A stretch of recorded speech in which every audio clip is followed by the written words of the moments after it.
Water is a basic need for human beings, and without it, a lot of other diseases come in. The Rotarians in Sunyani Central, it was their appeal to focus on a disease called Brule ulcer. When we partner, we come up with the right answers and the right ideas.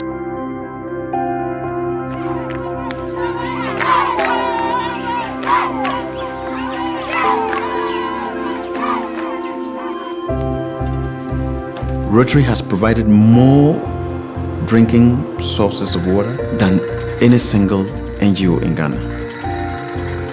Committee no yajuma ebe ne se di Ghana ebe hwe nsu na ma atimi achere amayen.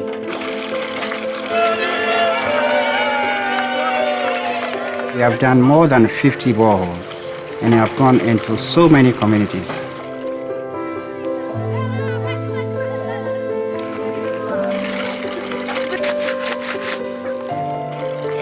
When a Rotarian makes a promise, people here truly believe that we'll keep that promise.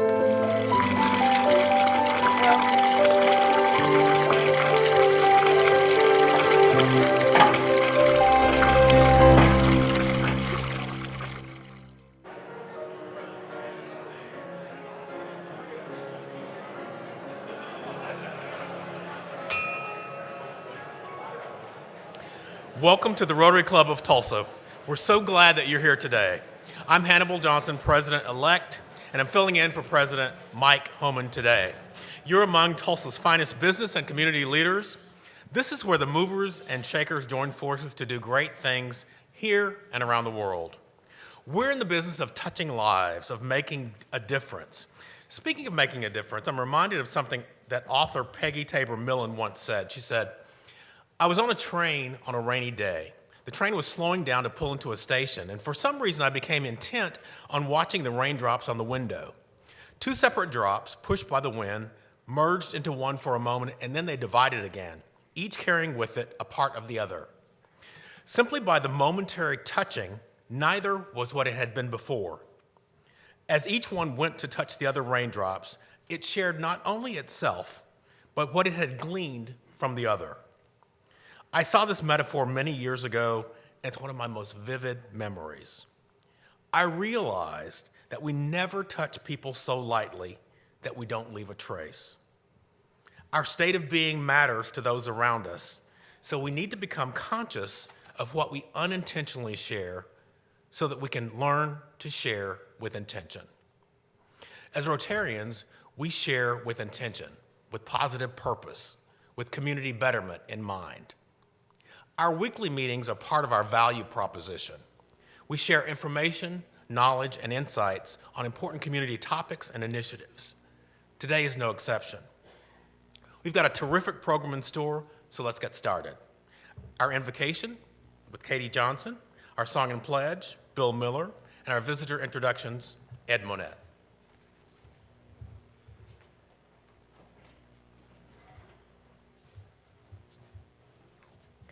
Let us pray. Almighty God, we join together as Rotarians to thank you for the many blessings of our lives and the opportunities we have through Rotary to improve the lives of those less fortunate. We pray for those who are battling wildfires, health crises, homelessness, violence of all kinds. Open our hearts to those who are cold or hungry or anxious or finding themselves in dire circumstances they never imagined and beyond their control. And this hour, open our minds to the power of creativity as our speaker introduces us to her program for students and the teachers who inspire them. Bless us with fellowship to encourage us and this food to strengthen us. Amen. Let's sing Deck the Halls.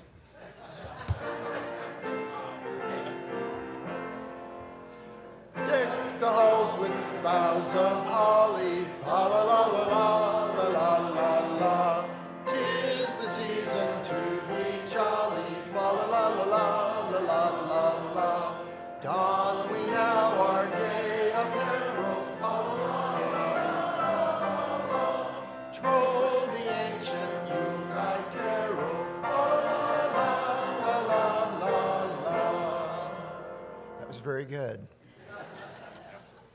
I pledge allegiance to the flag of the United States of America and to the republic for which it stands, one nation under God, indivisible, with liberty and justice for all.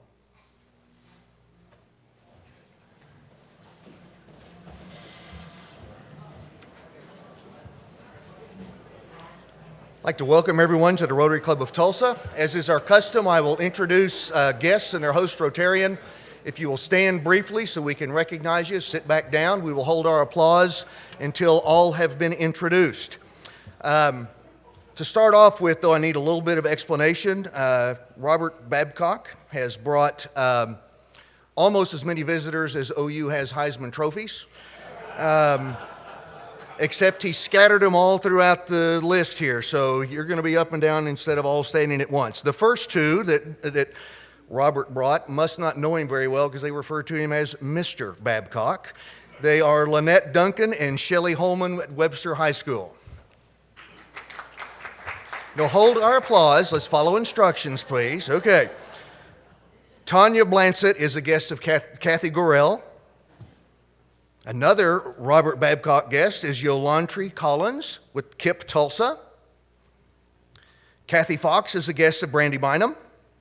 Really the guest of David Wagner, but he's recovering from a bender or something. I don't know, so he's not here. So Reed Spears is the grandson of Bob Spears. Michelle Carlton, is a friend of Becky Fields. Bobby Babcock is a guest of guess who? Robert Babcock's his son. Billy Thompson, vice principal at Booker T. Washington state champion football team, is a guest of Barney James. Becky Fields has two friends. John Pixley is here with Becky. Bill Hanna is a guest of Keith Bailey. And we'll finish up with another Robert Babcock guest, Tom Alexander. Let's give them all a round of applause.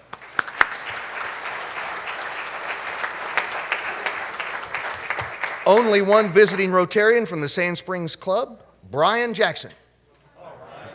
Thank you all. Please come back. Thank you, Katie, Bill, and Ed. Welcome all, and special welcome to our visitors. We hope that our warmth and hospitality makes you want to join us often and perhaps even permanently. We're a group of community servants working to improve our lives and the lives of those around us. You too can connect with and work alongside our talented team while simultaneously making lifelong friendships and leaving your mark on our shared community. Thank you to this week's meeting sponsors whose sponsorship helps defray our administrative costs. Casey King with Doubletree by Hilton, Robert E. Parker, attorney, Forrest Cameron with Greater Tulsa Reporter newspaper, and Chris McCown with Small and Associates. We encourage you to do business with your fellow Rotarians. In addition to today's sponsors, let's also thank our meeting volunteers whose service makes our meeting runs well each week. Let's thank our volunteers.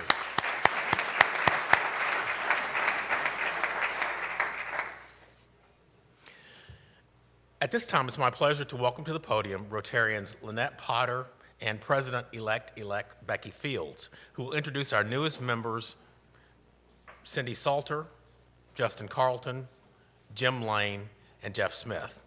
While they're coming to the stage, I want to thank John DeBars for conducting today's new membership orientation and also congratulate him on his selection last week as a board member at large for the new leadership team.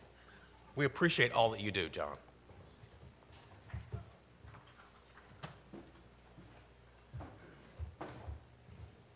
Thank you, Hannibal. What a great day. And I just ate salad. So I want to introduce Cindy Salter. She is a Tulsa native. She graduated from East Central High School and has an associate's degree in business from Tulsa Junior College. Y'all remember that? She attended prep real estate school in 1981.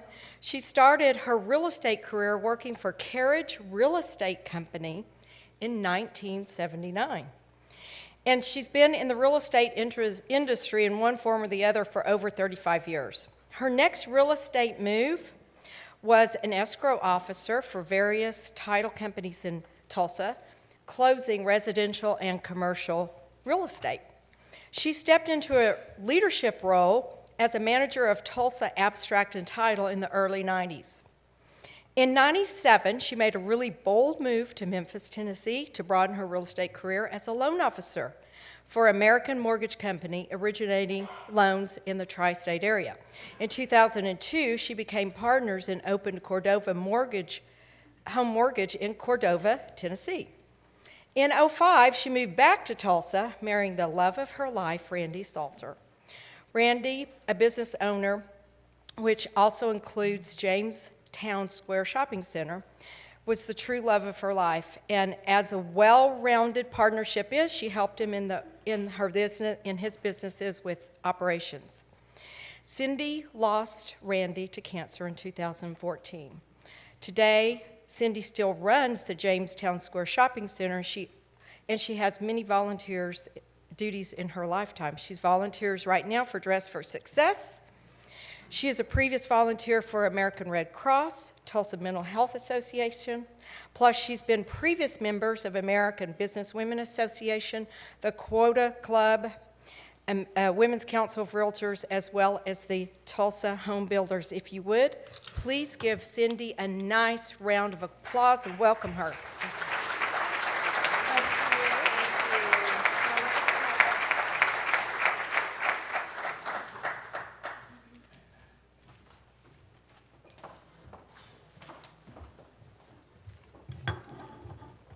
What an exciting day. I'm in membership, so of course I'm really excited today. Our first new member to introduce is Jim Lane. He owns A Best Roofing, and he has with him today one of his associates, Jeff Smith, who I'll be introducing as well, and they've come in under a business membership. And I love that the first time that I met Jim, he came to Rotary and he was so excited to be here. He said, I love this and I want to get my business involved. So if that's something that would be good for your business to have more than one member in for different reasons, come see me. I can kind of explain it to you, but just know, especially if you have a junior member that's in your company, it's a really good way. We have a leadership track, we have mentorship, and it's really the cheapest leadership training that you could send someone to. So there's my little plug for that. So anyway, about Jim. Jim was born and raised in Tulsa. He is married to Janet, and they have 5 children and 11 grandchildren. And one of the things he happily spends his time doing is enjoying all of his grandchildren's athletic events. He also enjoys working on his farm in Wagner County. Jim moved to Kansas to work for EB Construction Company, but thankfully ended up back in Tulsa, returning to work here. And in 1988, he founded A Best Roofing. One of the great things that he told me about this company, it's a great company with a great culture, and we love our local Tulsa companies, but he can also laugh at the bad days. And if anybody has been in business for 30 years, they know that there are some bad days. And he told me about a story that he said it was so bad that a hatchet fell through the roof onto the dining room table of the client. So I'm sure that was one that he looks back on and glad that day is over. But they have very high quality, very high standards, and excellent customer service. So it's a great company to be in Tulsa as one of the largest roofing companies in Oklahoma. Jim is highly involved in the community as well through the Tulsa Metro Chamber, the Home Builders Association, as well as in the Oklahoma Roofing Contractors Association and the National Roofing Contractors Association. I'd also like to introduce Jeff Smith. Jeff was also born and raised in Tulsa. He is a 1979 graduate of Memorial High School and a 1983 graduate of ORU. He graduated from the Assemblies of God Theological Seminary with a master's degree in 1985. He and his wife, Gloria, have been married for 26 years. Gloria is the Executive Administrative Assistant to the Vice President of Communications at ORU. Jeff and Gloria have 2 sons. Jeff Jr., who graduated from ORU this May and got married on May 7th, and he works for a marketing firm in Broken Arrow, and Weston is a junior marketing major at ORU. Prior to working at A-Best Roofing, Jeff spent 25 years in a full-time music minister position in Missouri and Illinois, where he met Gloria. He has been an ordained minister with the Assemblies of God denomination for 31 years. He still gets the opportunity to direct the choir at his local church about once a month, which he loves. Near the end of 2007, Jeff began looking to return to Tulsa to be near his aging parents when he met the owner of A-Best Roofing, Jim Lane. And Jim hired Jeff to develop the commercial roofing department, A-Best, and he started in January of 2008. Now, almost 10 years later, the commercial roofing department continues to grow strong, and Jeff is the senior member of the A-Best team as the longest tenured employee outside the Lane family. We are so thrilled to have these gentlemen with us today. Please help me welcome our newest members to the club.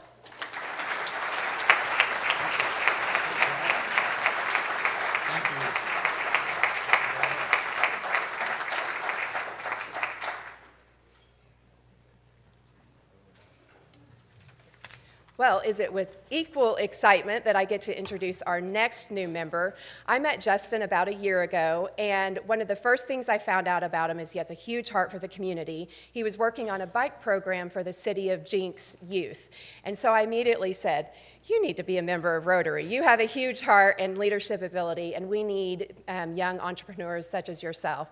So we've been after him for about a year now, and thankfully he has decided to join us, and we couldn't be prouder. So Justin hails from the thriving metropolis of Vian, Oklahoma, which has a massive population of about 2,000 people. His youth can be defined by the unrelenting love and support of his family that they gave to encourage a ridiculously determined kid to pursue his crazy dream of being a business owner. As a 9-year-old, he filled out and mailed in an application to become a sales rep for the Sales Shine Sales Club for Kids, unbeknownst to his mother, which she wasn't too happy about. He was going door to door selling products in his little community. He did take this passion for growth and later became the first person in his entire family to earn a degree of higher learning that would conclude with an MBA from Northeastern State University. His dream would finally be realized in the form of a State Farm agency and being provided the opportunity to represent this great company in the Jinx community, and continues to be a grand adventure. He says it would not be possible without his beautiful wife, Michelle, who is with us today, and she's a newly licensed realtor with Chenoweth Cohen. They also have 3 children, Alexis, Hudson, and Lincoln. Please help me welcome Justin.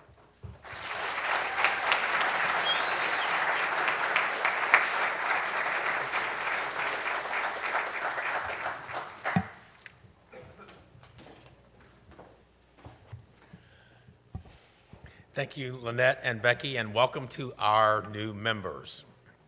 We've got an abundance of opportunities for you to join your fellow Rotarians in service, to hear about their journeys, and to collaborate with them on some fun and community-building activities.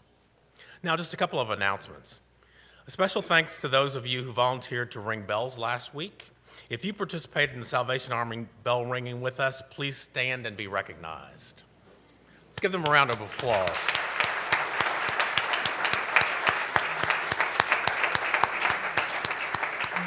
We want to thank Chair Jerry Strange and DJ Morrow Ingram for their help in coordinating this special event that's annual for us. Cards are on your tables for Rotarian Richard Gibbs, who's under the weather. Please write Richard a note and keep him in your thoughts and prayers as we move forward. At this time, it's my pleasure to introduce our Sarge, Charles Seacrest. Charles. Pleasure. Oh, limited pleasure. Okay, I was about to say we can't go too far. My ego will get up. How y'all doing today? Wonderful to hear. All right, let's get started. Let's see here. Okay, very first up, we have a $100 fine paid by Kathy Gorell to our good friend Bob McKenzie. He was featured in the Tulsa World this last weekend, and it's just really a great article. I don't know how many people got to see it, but if you got a chance to get online to go back and read it, it's just really wonderful.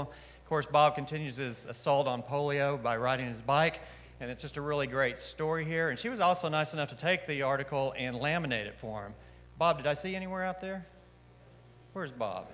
I'll bring it to you, Bob. I can't, we're on a time restraint. I can't come all the way back there, and I don't have a bike to ride back to you. So, all right, so very good. Thank you, Kathy, for that donation.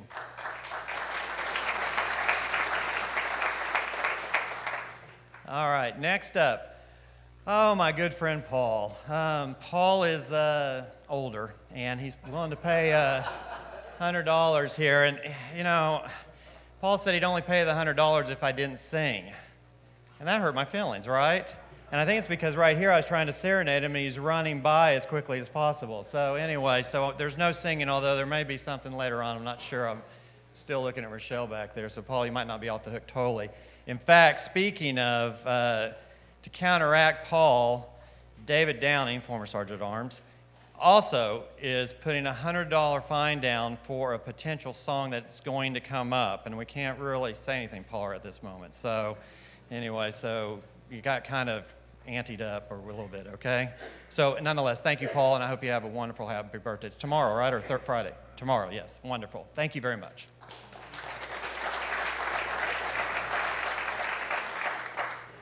And this is anonymous, and so sweet of this gentleman to pass this along, but it's congratulating for our friend Tom. He is, Michigan State never comes up in here. You know, it never comes up. So this may be a first, but Michigan State comes up. He is an honorary alumni for his volunteer service, and he is the 2017 winner of Alumni of the Year. And I just think it's really fantastic, and I didn't know, is Tom here? Tom, congratulations. That's really cool and way to represent the other Michigan school, the state school, if you will. All right, Sparty, right? All right, very good. Thank you.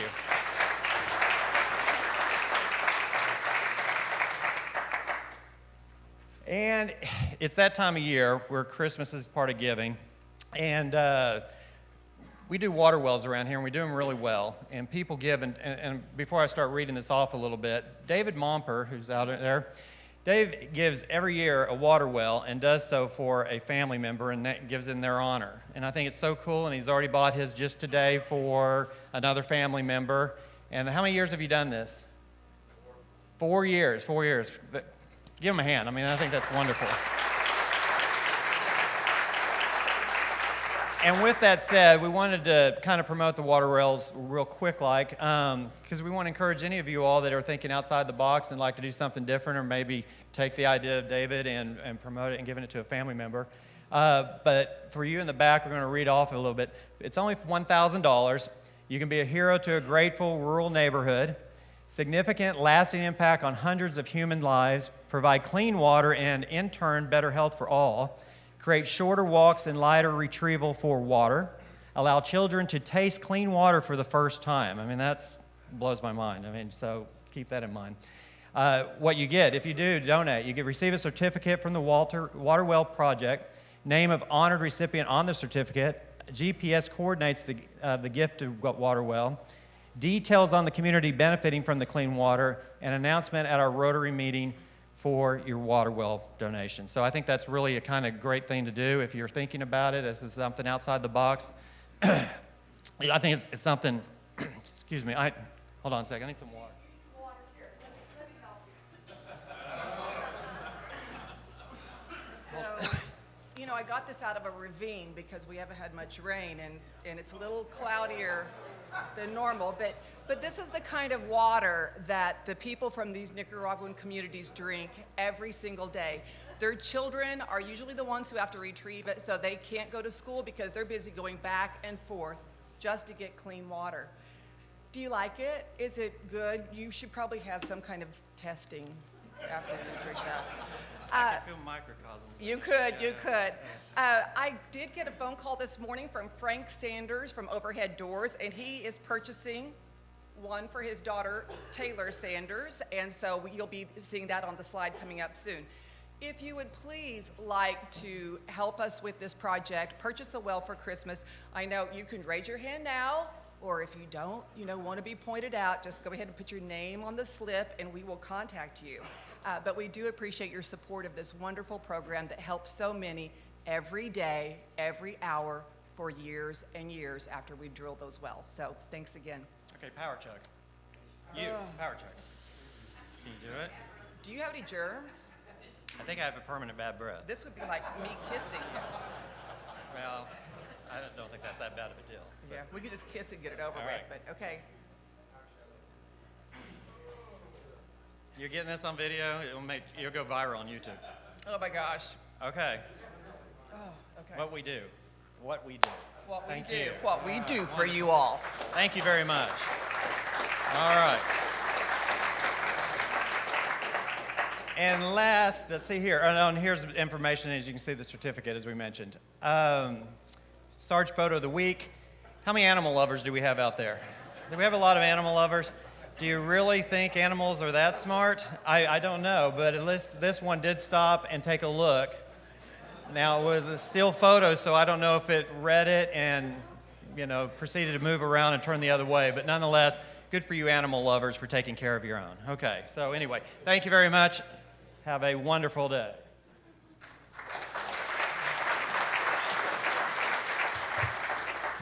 Thank you, Charles. It's now time to meet our Rotarian of the day, my friend Robert Babcock. Robert is Director of Community Relations for One Gas, a natural gas distribution company headquartered here in Tulsa. One Gas is the parent company of Oklahoma's largest natural gas utility, Oklahoma Natural Gas, which has been serving families and businesses in our great state since 1906. Before he assumed his current role, Robert worked in the Human Resources Department at One Gas and led its inclusion and diversity initiatives. Prior to that, he created and implemented the Live Smart Health and Wellness Initiative at One Oak. A graduate of the University of Arkansas with a BA in geography, he spends his time running marathons and is actively involved in the renaissance of both Tulsa and Oklahoma City. Ladies and gentlemen, please help me welcome our Rotarian of the Day, Robert Babcock.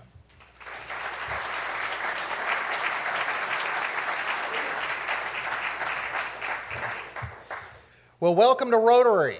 I am the third person to say I'm glad to be here today. I really do love being a Rotarian. However, I will say that when President-elect Hannibal Johnson said, visitors, I hope you find it hospitable and you want to return again, but then Ed Monette makes guests or host feel really welcome as well.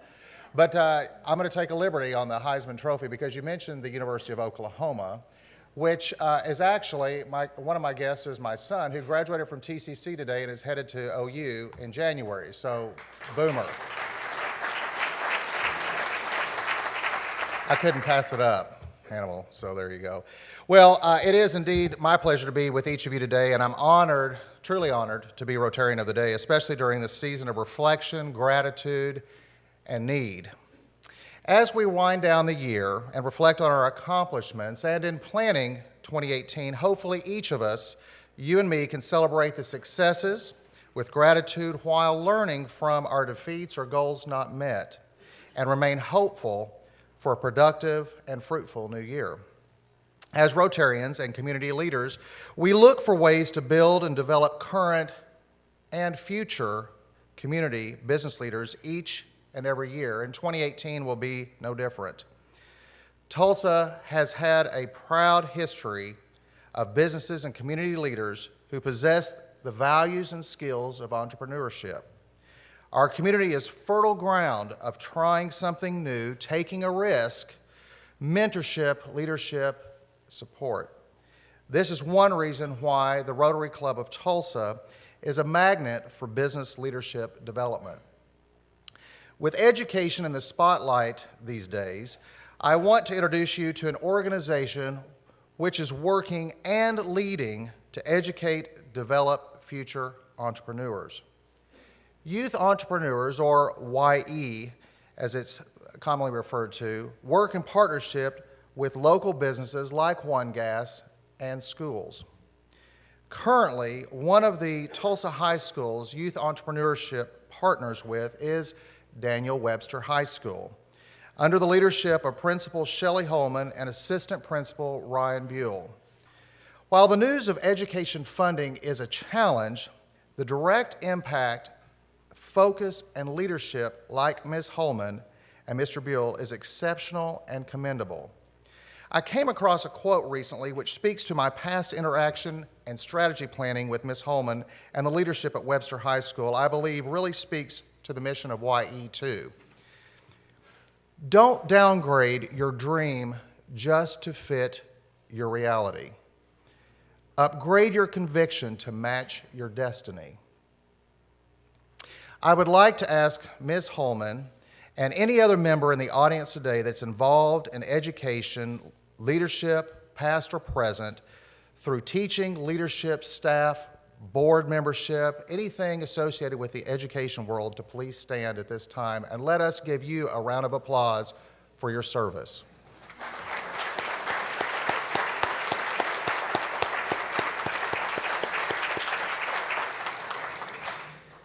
Truly, we thank each and every one of you for your service to our young people and to the community. To tell us more about Youth Entrepreneurs is the organization's president, Kylie Stupka. Ms. Stupka is president of Youth Entrepreneurs, and prior to joining Youth Entrepreneurs as executive director, she worked as a manager of a CPA and advisory services firm. Kylie earned her Bachelor of Science in Accounting from Kansas State University. I guess go Wildcats. Any Wildcats in the crowd here today? There we go. We got one. And currently, she is working to develop national programming that will engender self-reliance among youth by introducing, through entrepreneurship, the values and skills necessary for them to lead successful, fulfilling lives as contributing members of our society. Please join me with a warm Rotary Club of Tulsa welcome for Kylie and Youth Entrepreneurs in Tulsa.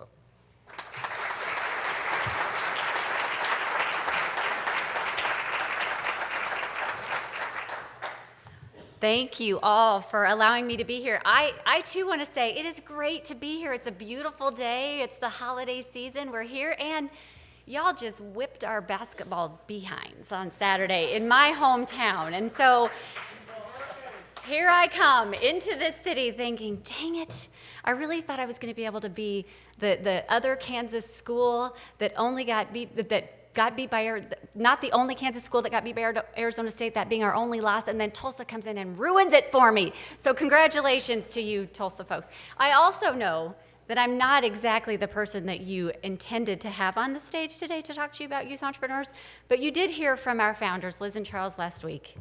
And I hope that I can be at least a close second, filling you in a little bit on the things that we're doing. So thank you again for having us here. We're super proud to be here. I've got Bill Hanna in the crowd as well. He's the former president of Koch Industries. He spent a lot of time in Tulsa prior to coming to Koch Industries. He's been helping us navigate to the area. One Oak, Kansas Gas, Quick Trip, Cox Communication. Roger Ramsire is not in the room today, and I'm a bit remiss because he's really one of the main reasons that we're here. So thank you, Robert, for both bringing youth entrepreneurs to Tulsa, as well as for allowing me to tell the YE story to the Tulsa Rotary today. So without further ado, we'll get going. I've been told I have 20 minutes, and I have probably already used too much of that. So, and I can't see the clock. So I'll do my best. You're just going to have to give me the prompts, right? So I can't see the clock. So again, I want to talk a little bit about our vision and what it is we're here to do. Robert gave you a background on our vision, but let me give you a little bit of history. What happened was 25 years ago, a gentleman by the name of Steve Mariotti came to Wichita, Kansas, and he talked to Liz and Charles Koch, and he asked them if they would like to support a program that he'd started. So Steve had been teaching in the Bronx. He'd been teaching the students that he knew had entrepreneurial propensity, the same type of entrepreneurial propensity that allowed for them to do well on the streets. He wanted to shift that, and he would shift that focus and allow for those students to become productive citizens in their communities by giving to the community instead of taking from the community. And he told this story to Liz and Charles, and they fell in love. So it was at that point that we became Nifty Wichita 26 years ago in Wichita, Kansas. But what Nifty did not allow for us to do in our classrooms was to introduce values, foundational values, traditional values. And what we were able to see was, if any of you have read Charles's books, you understand that he leads organizations based upon principles called market-based management.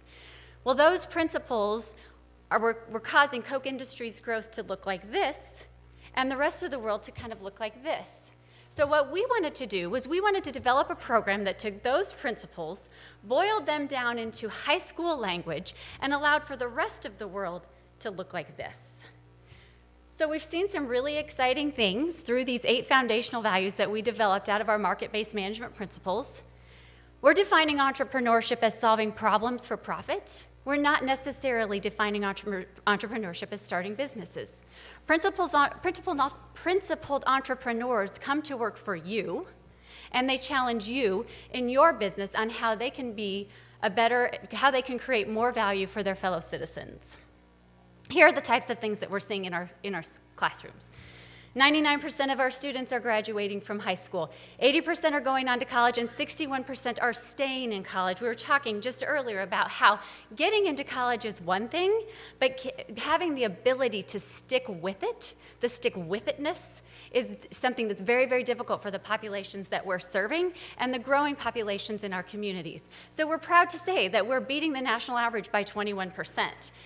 And I think that what we can attribute that to is the relevance of the program that they've been introduced to, and I'll talk to you a little bit more about that here very soon. Our students are making more money than their cohorts. Our students are, 29% are starting grads, 38% are employing people. So we've got some really exciting statistics, even though, like I said, starting businesses is not our end game. But thinking like an entrepreneur and helping to innovate and creating value for others, understanding markets, understanding trade and exchange, understanding what it is that can make their communities better in whatever they do, even if it's just running their household, that's our goal. How do we do this?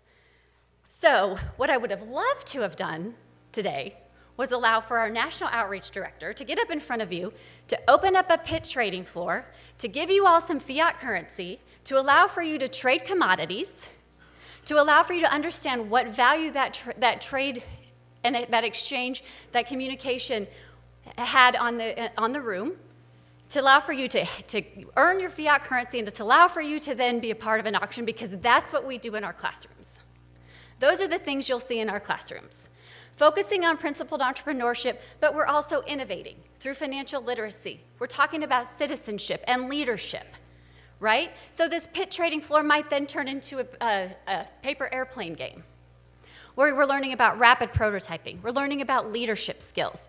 So if you visit a classroom, which I encourage you to do, you're not going to see Kylie Stupka, Lynette at the front of the classroom lecturing on integrity.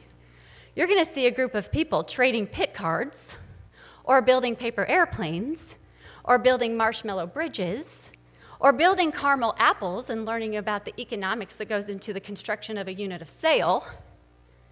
You're going to see that type of activity happening, and you're going to see somebody who potentially cheats. Elizabeth cheats me every time we play pit. And we do not have to sit down and talk about the integrity issue and define integrity. What we do is we do the second round of pit, and guess who doesn't trade with Elizabeth? The class. So we talk about how the markets were able to allow for us to understand why it is we live with responsibility, integrity, and respect. We talk about how it is that when you compete, and you compete with this moral values, that you're able to create more value for yourself by helping others. And so these are the types of things that our students are coming out of our classrooms understanding. So I talked about the 29% that are starting businesses. But what's even more exciting to me is when I get a phone call from a gentleman who asked me if he could ask me about my program, and I dug in a little bit deeper. Why is it that you're wanting to know about the program? Tell me what's going on. And he said, I own a national call center. I run a national call center. He didn't own it. I run a national call center, and I have just had an interview with a gal named Brittany. Brittany and I were talking about her high school career, and she went on to tell me that she had had some rough years. She didn't know the relevance of school. She didn't understand why she needed to pay attention in math. What is solving for X? She didn't understand why she needed to know that. Why do I need to understand these things? And then she took a class called Youth Entrepreneurs. And she understood that if she needed to figure out her break-even point, she had to solve for X.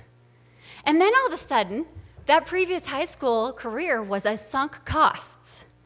He's like, Kylie, when that gal said sunk costs, I'm like, where are you hearing this, and who do I need to talk to? Because if this program is prepping students to have conversations like this with me, and I have part-time, high-paying jobs for high school students, shouldn't we be partnering? So these are the kinds of exciting things that we're hearing. I want to talk a little bit about what you'll see in a year-long class with youth entrepreneurs.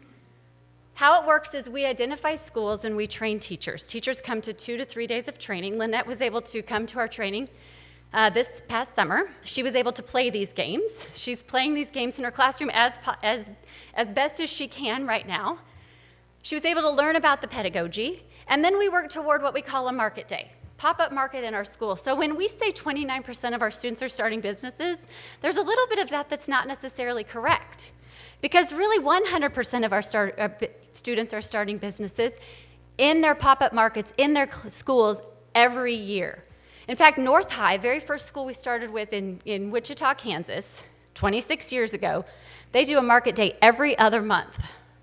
They allow for students to learn from their mistakes. Failure is something that we teach as a very, very good thing. Here you can fail within the walls of a very comfortable school building. So let's allow for your failure to happen here so that you don't have to be writing applications to sell crazy things on your streets and failing on your own, although I love that and I want more of you, but since you can't do that and you can't sell papers and you can't have the paper and you can't do the things we used to be able to do to be entrepreneurial, we have to create it in our classrooms, and it's very exciting. So we'll invest in the students, we'll loan the students dollars, they'll turn around in their schools and they'll sell items. Again, we've taught them about the work and process behind the item that they built. We've taught about the bun, the boat, the hot dog. They've done the market research and the survey, and they know that the cafeteria food is horrible. So if I can sell today something beyond cafeteria food, and I know that my fellow students love X, I don't even know what students love anymore, then I'm going to make a profit. So we'll invest in these students, the students make a profit, and then here's the clincher. They keep it.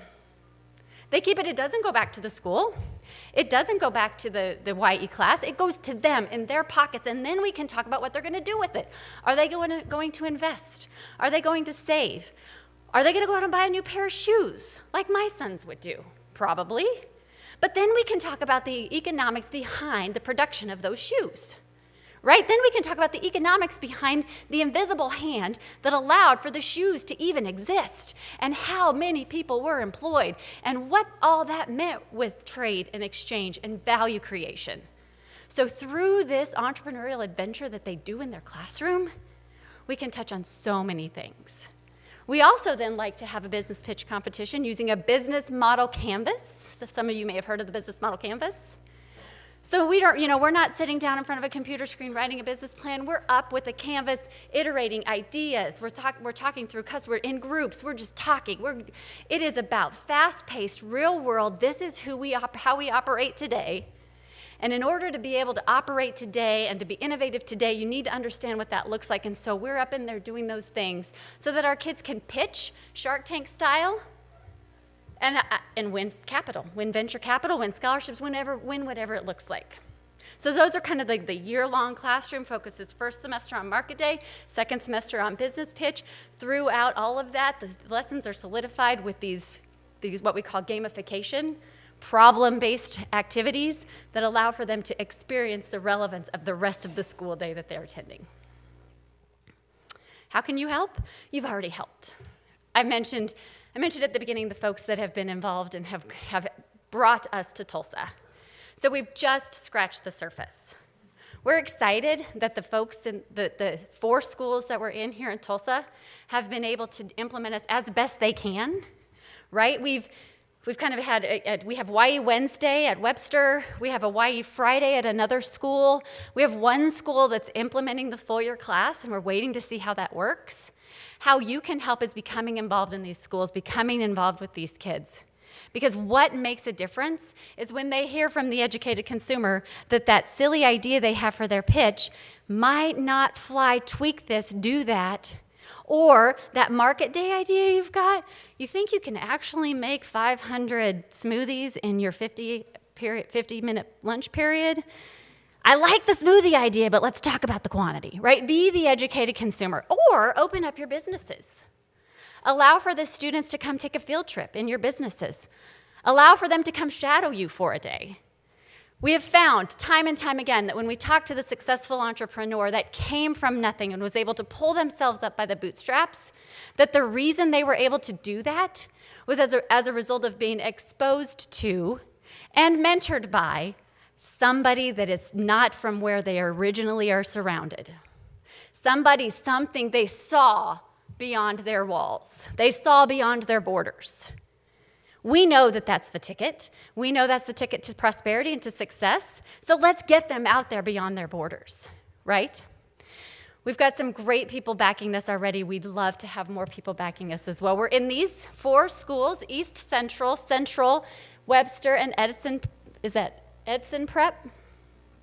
Today, we have interest from Booker T, Washington. We saw that we were announced back there.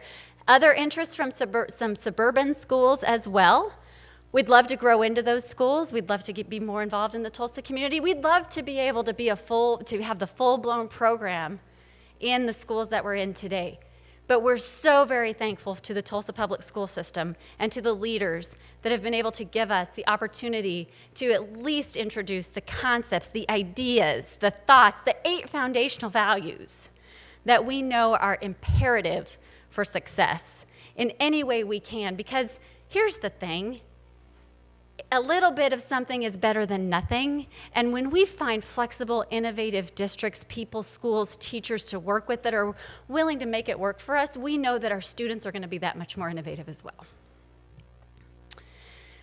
Just kind of listed off some of those things. I'm going to end really quick. We've had a program out in western Kansas that has been around for a few years, and we were excited when Koch Industries wanted to feature one of our students. So I'm going to end with just a quick alumni story here, and then I'm going to allow for you I'll take your questions, allow for you to have questions. Thanks.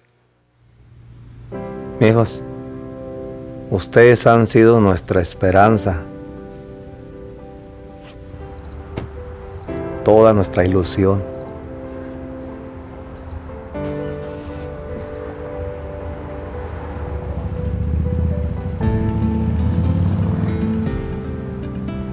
Cuando vine aquí, sí fue difícil. Dejamos todas nuestras familias, dejamos nuestro pueblo, dejamos todo por venir aquí. Tuvimos problemas para trabajar. Pensé que me regresaría pronto. Pero aquí había una promesa para vivir.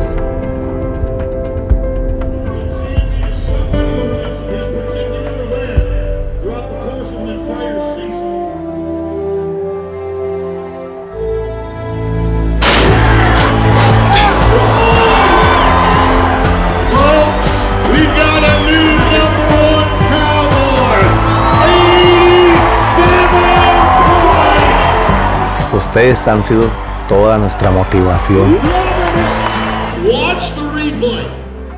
Queremos que ustedes se levanten cada día en un lugar mejor, tengan una oportunidad para que tengan una mejor vida.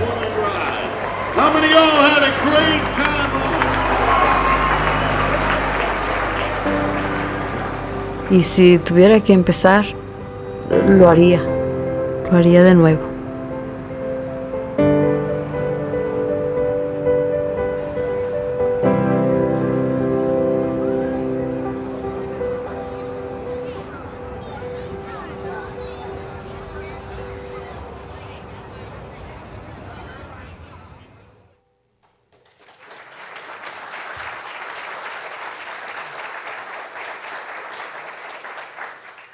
Sorry for those of you that couldn't read the subtitles. I forgot that it was all subtitled. But we're very proud of Maribel. She's still very much involved with youth entrepreneurs. She really is grateful to the program and what it was able to do for her and her family. Her family is grateful to the program for what it has enabled her to become. And there are so many stories with our 27,000 grads out there that are so similar. We've got board members that are involved because of because we've changed their lives. We've got people that are involved because we were able to come in and show them something that was outside of the norm, and we love to be that. With that, I'll be happy to take questions. Yes? Have you guys approached any of the big three private schools in Tulsa, Cassia Hall, Hall, or Bishop Kelly? So the question was, have we approached any of the big three private schools? And the answer to that is, and something that I did not touch on, is that our target market for donor support is the lower socioeconomic schools, so the more fragile communities. Now, I will tell you that in some of the areas we've been pretty successful. We're in those types of schools. Those schools, though, pay for us. They pay for us, you know, they invest in the program, and it's not the donor dollar being invested in the program. So there's kind of three things that have to be in place for us to be successful. The community support needs to be there, the volunteer support needs to be there, and then the teacher and school support needs to be there. But that community investment in our program, we want to ensure that those that wouldn't be able to afford something like this are the ones that have the access. Any other questions? Yes?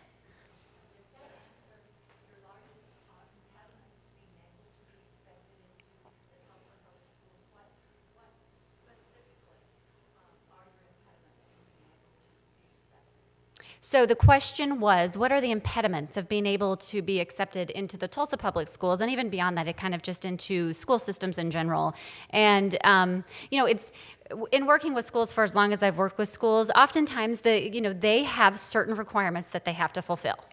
For instance, some of the schools, there's a technology credit within career and technical education, which is where we tend to fit very nicely. And sometimes because of those kind of 2 years of electives that have to happen there with the technology, there's not room for other electives. So it's scheduling oftentimes, or it's, you know, the right certification of the teacher and where they want to put. So oftentimes it's not that they don't want us, and it's not that they're not interested. It's that they got to figure out how to make it fit in this really kind of grand puzzle that is, you know, even as long as I've been around youth entrepreneurs now for 10 years, even as long as I've been involved, is a very intricate puzzle, and each state is different. We started in Kansas, we're happy to be in Oklahoma now, and we're in Texas, we're expanding, we're in LA, Phoenix, Detroit, Chicago. I mean, we've got, and each kind of hurdle that you have to navigate at the public school level becomes just a little bit different, not necessarily higher, and I'm not one to say that we can't figure it out. In fact,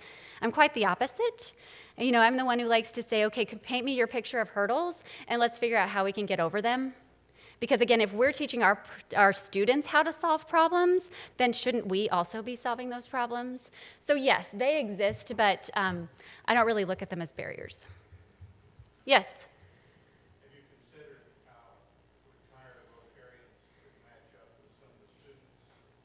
So the question was, how could retired Rotarians match up with the students? So we have a long list of volunteer opportunities, and one of the things that we like to do is we used to call them business plan advisors. We've gotten away from that because we've gotten away from the traditional business plan.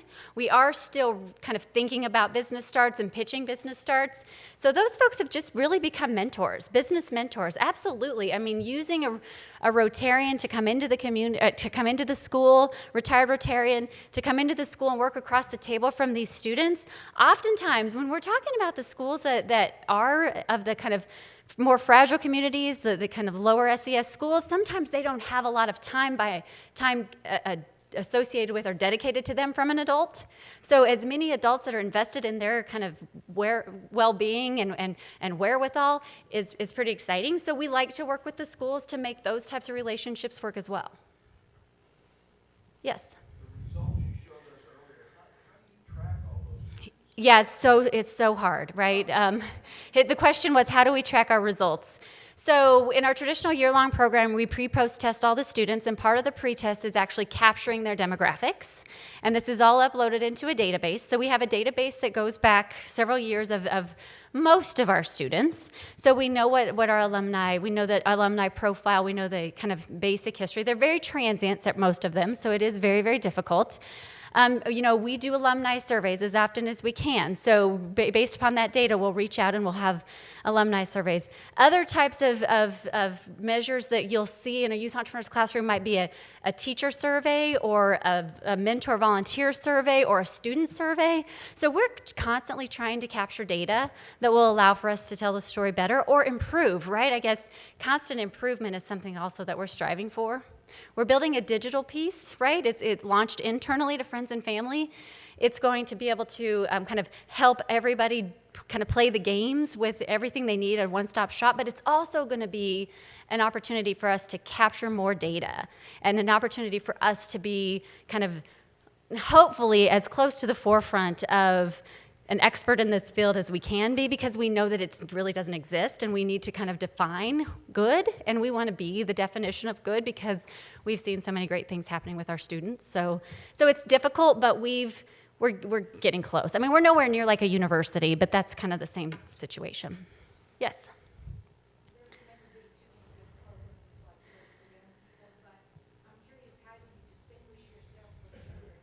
Sure, yeah, no, I actually anticipated that question because I know that Tulsa has a great JA presence. The question was, how do we distinguish ourselves differently from JA? And most of you know that JA is a kind of a volunteer-led program where the volunteers go in and it's 5 to 6 weeks. It's oftentimes with younger kids. I think that there is some higher level programs in the high schools here. We're a class, and we've worked a lot with JA. We've met with them here. We've met with them in our other markets. They're also pretty significant in Topeka. We just had a conversation actually in Chicago with the JA folks.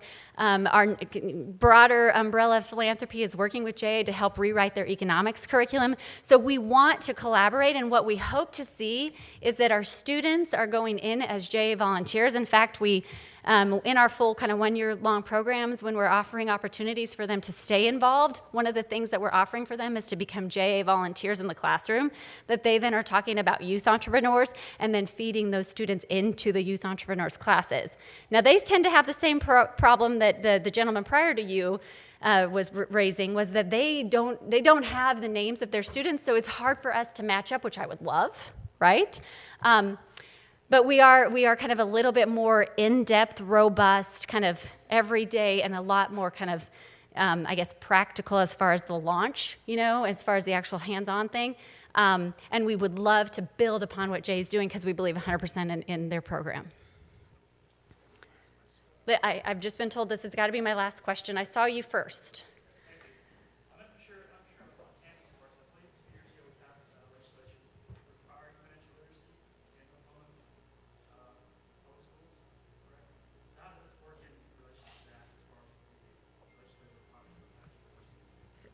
So I think you're asking me, how do we fit in the financial literacy Oklahoma, I guess, requirement?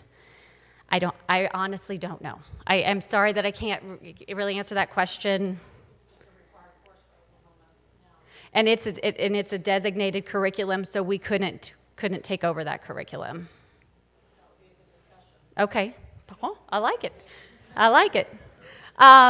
There's already a curriculum, it sounds like, but we could chat about potentially overlaying and becoming, we have a high financial literacy component. It's not 100% our focus.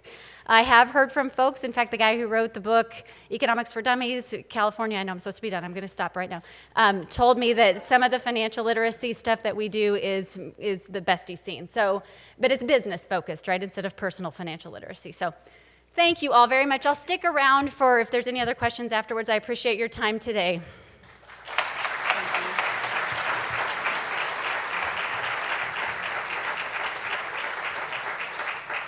Thank you, Kylie. Again, Kylie's going to stick around after. I know there's a lot of interest, which is great, so please come up and visit with her after the program. As is our tradition, we have a book signed by Kylie that will be donated to our partner school, Celia Clinton. The book is called The Startup Club, The Big Idea. How appropriate. Great book. Got a couple of quick side mic announcements right now. One from President-elect Becky Fields about the January membership drive.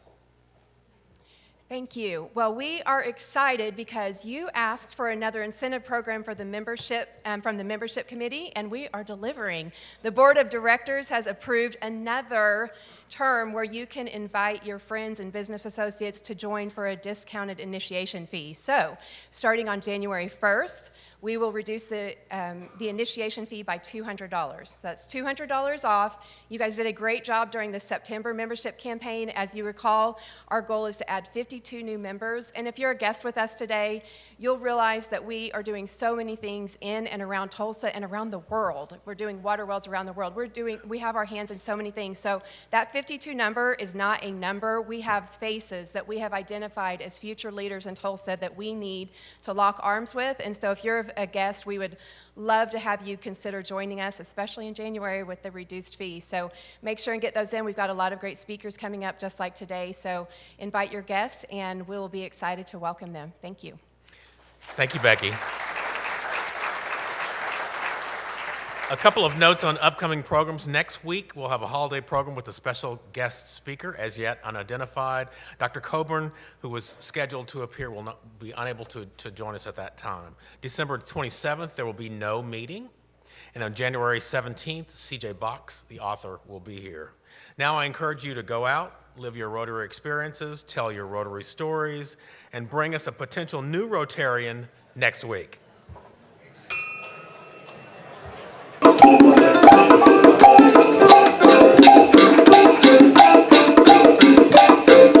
Ready, kids? Ready. You better watch out, you better not cry, you better not pout, I'm telling you why. Santa Claus is coming to town. He's making a wish, he's checking it twice, gonna find out who's naughty or nice.